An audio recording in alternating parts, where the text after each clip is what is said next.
Most gardeners learn early to watch the surface. Leaves tell stories, color shifts, wilting warns, fruit size becomes a scoreboard, and after enough seasons you get good at reading those signs. You can walk past a bed and know almost instantly which plants are thriving and which are quietly falling behind. But here's something experience doesn't always teach us right away. By the time the leaves are talking, the decision has already been made underground. Roots decide first. Everything else follows. That may sound obvious, but it changes how you listen to a garden, because roots don't ask for attention. They don't show off. They don't complain until it's almost too late. They work in darkness, responding not to what we hope will happen, but to what the soil actually offers in that moment. And when roots respond well, they respond fast. That's the part many people miss. There's a common belief that meaningful change in a garden must be slow, that anything biological takes months, maybe years, before you see a difference. That belief comes from watching the surface. Underground, timelines are very different. Roots can double their fine growth in days when conditions shift in their favor, sometimes in hours. The challenge is knowing what kind of shift they're waiting for. Most of us were taught to think in terms of feeding.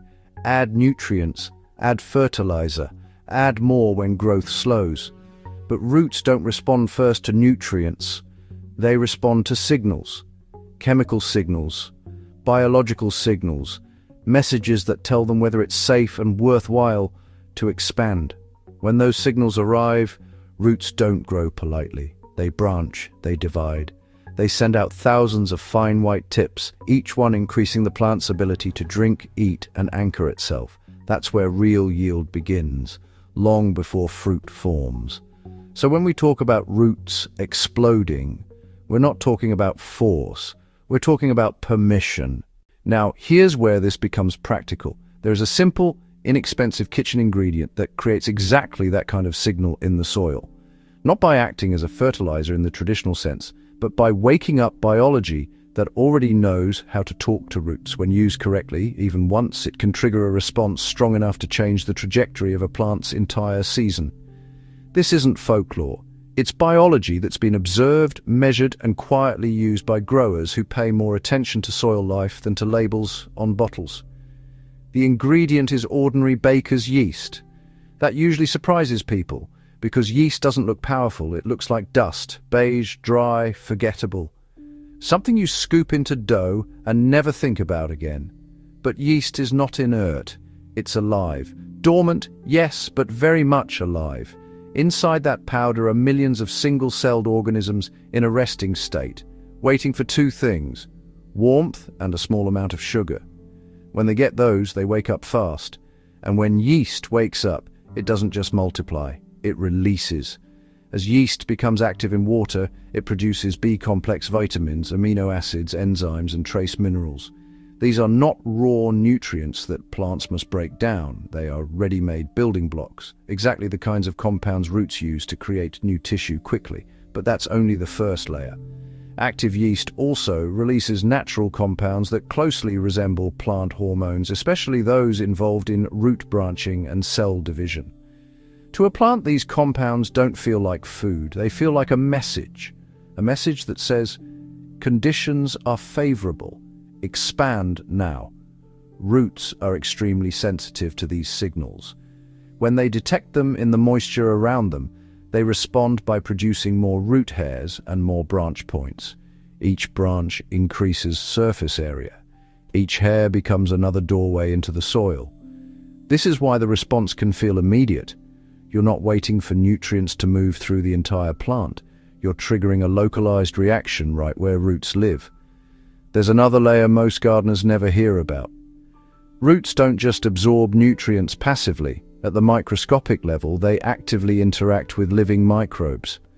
When beneficial microbes approach the root tip, the plant can draw them in, break them down, and extract what it needs: vitamins, minerals, growth compounds, then push surviving microbes back out into the soil. This process doesn't weaken the plant, it strengthens it. Each interaction stimulates the root tip to produce even more fine hairs, increasing its reach and efficiency. Living yeast fits perfectly into this exchange. When you water with an active yeast solution, you're not just adding nutrients, you're introducing millions of living partners into the root zone. The plant responds by increasing root activity, and the microbes respond by improving soil structure and nutrient availability around those roots. It becomes a loop, a biological engine. This is why a single watering can matter so much. You're not feeding the plant for one day, you're kickstarting a process that continues long after the water itself has drained away.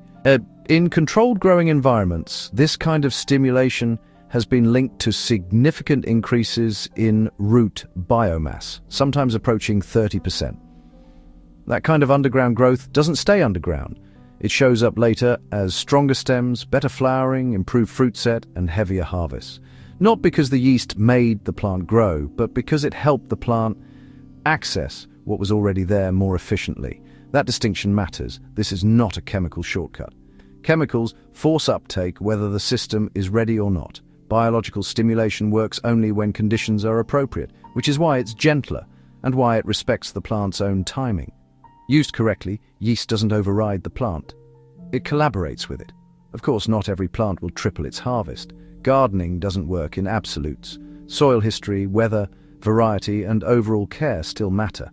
But when roots expand rapidly early or at a critical stage like flowering, the plant's entire capacity changes. It has a larger stomach, a wider reach, and more resilience when conditions fluctuate.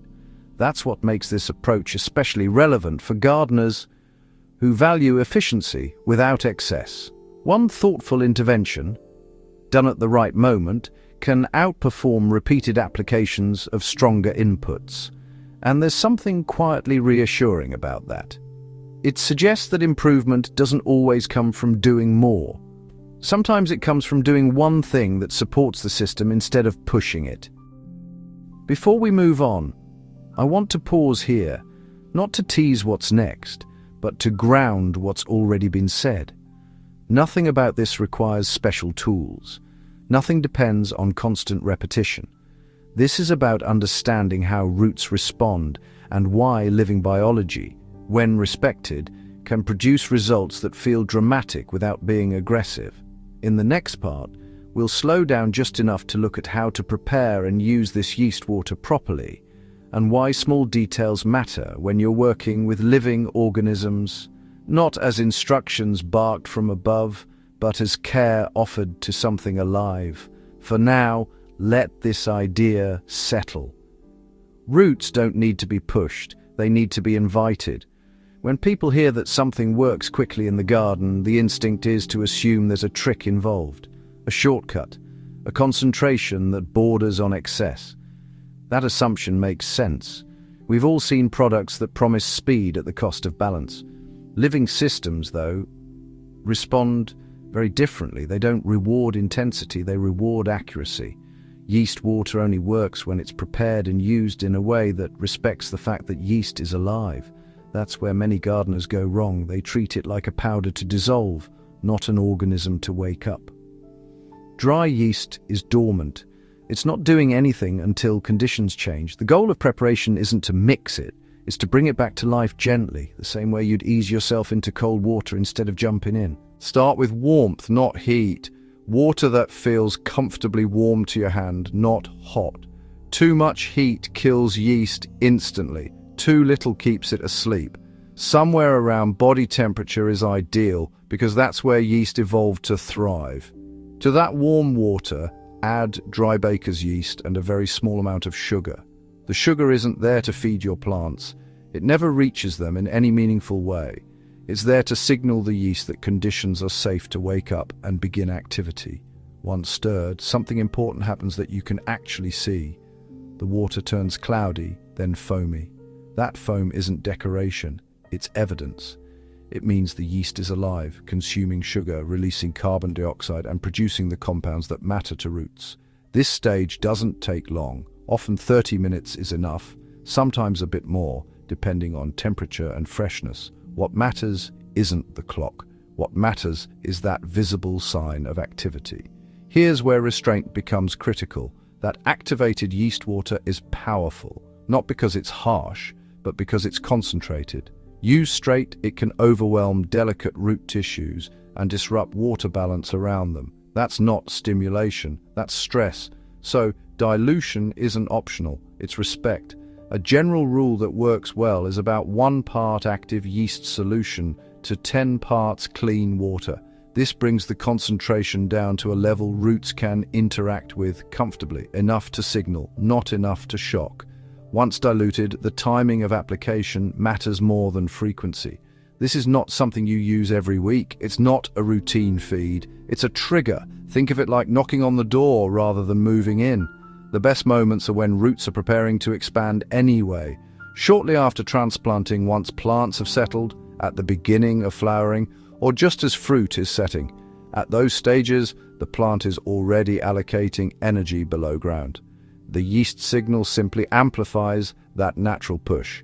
Water the solution directly into the root zone, not sprayed on leaves, not scattered broadly. Roots respond to what they sense in the moisture around them, so placement matters. And then, this is the part many people struggle with, you stop. No follow-up applications, no topping up just in case.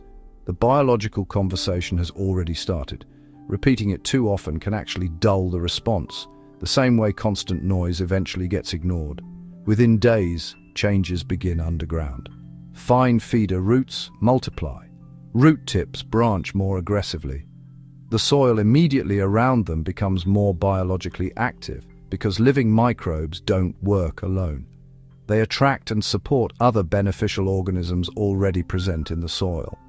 This is also where soil structure quietly improves. Active microbes produce sticky substances that help soil particles bind into stable clusters.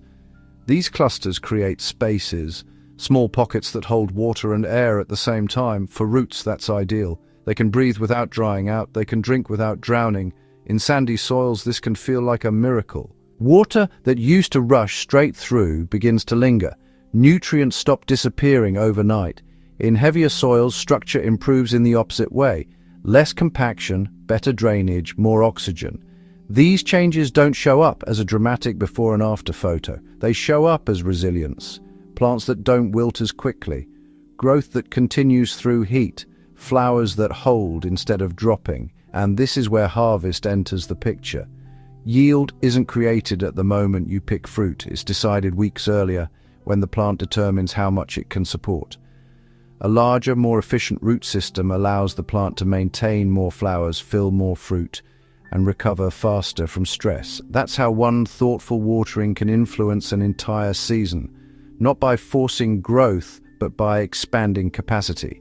In some cases, especially with crops like tomatoes, beans, cucumbers, and strawberries, this increased capacity translates into significantly higher yields, sometimes dramatically higher, not always exactly triple because nature doesn't guarantee numbers, but enough that the difference is unmistakable. What's important to understand is that yeast isn't acting alone. It's acting as a catalyst. It wakes up processes that already exist. It helps the plant make better use of what the soil can offer. That's why this approach feels different from conventional feeding. You're not supplying more input, you're improving efficiency. For gardeners who've spent years learning moderation, that often feels right. There are limits, of course. Severely depleted soil still needs organic matter. Plants already under extreme stress may not respond well until conditions stabilize. Yeast isn't a rescue for neglect. It's a boost for systems that are basically sound. But used thoughtfully, it fits beautifully into a low-input, biology-first approach to gardening. And there's something else worth mentioning, especially for those who garden long enough to notice patterns. Living yeast doesn't just stimulate growth, it competes. Harmless fungi occupy space on roots and soil surfaces, making it harder for harmful pathogens to gain a foothold. Plants in biologically active soil often experience fewer disease problems, not because they're invincible, but because they're supported. That support shows up as steadier growth, fewer setbacks, and a plant that seems more capable of handling surprises. At this point, you may be thinking through your own garden, which plants could benefit, which moments might be right. That's good. That's the kind of thinking that leads to good outcomes. But before rushing to apply anything, there's one more piece that matters just as much as the method itself: perspective. In the final part, we'll step back and look at why this kind of simple living intervention resonates so strongly with experienced gardeners, and what it quietly teaches us about efficiency, timing, and strength that doesn't shout. For now, remember this: when you work with living systems, doing it once, well, often beats doing it many times out of habit. There's a moment, usually a week or two after that single watering, when the garden starts to feel different, not louder, not flashier, just steadier. Plants hold themselves a bit more confidently. Leaves don't sag as quickly in the afternoon. Flowers stay put instead of dropping without explanation. Nothing announces itself as a breakthrough. But you sense that something underneath has shifted. That's the real signature of strong roots. When roots expand rapidly and efficiently, the plant stops behaving like it's constantly negotiating survival. It has options. It can pull water from deeper pockets. It can access nutrients that were previously just out of reach. It can afford to keep flowers instead of sacrificing them when conditions fluctuate. This is why harvest increases don't come from fruit first. They come from decisions the plant makes earlier: how many blossoms it allows to develop, how many it aborts, how much energy it's willing to commit. Those decisions are made quietly, based on what the roots report back. A plant with a small, stressed root system is cautious. A plant with an expanded one is generous. That's the biological truth behind the claim that harvest can double or even triple under the right conditions. It isn't exaggeration, but it isn't automatic either. It depends on timing, crop type, soil health, and restraint. When those align, the increase doesn't feel forced. It feels earned. Gardeners who've tried this once often make the same mistake afterward.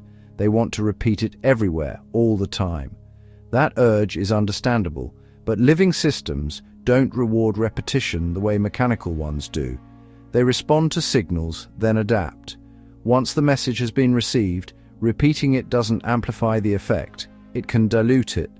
That's why this works best as a single, intentional intervention. One watering, one conversation with the roots, then spacing matters. Roots don't just grow, they reorganize, they explore, branch, and then settle into their new reach.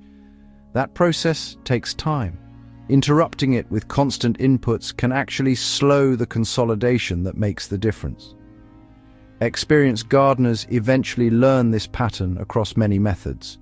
The most effective actions are often the least dramatic. They don't announce themselves. They simply change what's possible afterward. There's something deeply satisfying about that kind of efficiency, especially if you've spent years gardening through trial and error, watching products come and go, learning which promises fade and which practices endure. A simple yeast watering doesn't replace good soil care, compost, or observation. It complements them. It fits into a mindset that values understanding over accumulation. And that's why this approach resonates so strongly with gardeners who've been at it a long time. It respects what you already know. It doesn't ask you to overhaul your garden or chase constant improvement. It asks you to notice timing, to recognize moments when a small biological nudge can change the trajectory of an entire season. There's also a quiet confidence in using something so ordinary. No branding, no mystery, just life responding to life. That kind of simplicity isn't naive, it's refined. It comes from stripping away what isn't necessary and keeping what works. If you decide to try this, do it thoughtfully. Choose a plant that's healthy but poised for growth. Prepare the yeast gently, dilute it properly. Water once at the roots, and then step back. And then watch. Not obsessively, but attentively. You may notice stronger growth above ground. You may not notice much at first. That doesn't mean nothing happened. Roots don't perform on our schedule. But when harvest time comes, many gardeners find themselves surprised, not by sudden abundance, but by how steadily it arrives. More fruit set, more uniform size, fewer plants that seem to give up halfway through the season. Those outcomes don't feel like magic. They feel like alignment. If you've spent years learning when to act and when to wait, this method will likely feel familiar rather than exciting. That's a good sign. Gardening rewards the long view. Before we close, I want to say this plainly. You don't need to believe every claim you hear online. Skepticism is healthy. The garden itself is the final authority. Try one plant, one bed, let results speak in their own time. And if you've already learned that growth doesn't need to be loud to be real, then you already understand the spirit of this approach. Thank you for spending this time with Golden Garden Days. If you do try the yeast watering and notice a difference, good or bad, I'd genuinely like to hear what you observed, not as proof, but as shared experience. That's how practical knowledge survives. Until next time, may your roots be strong, your soil alive, and your harvest reflect the care you've learned to give wisely, not endlessly.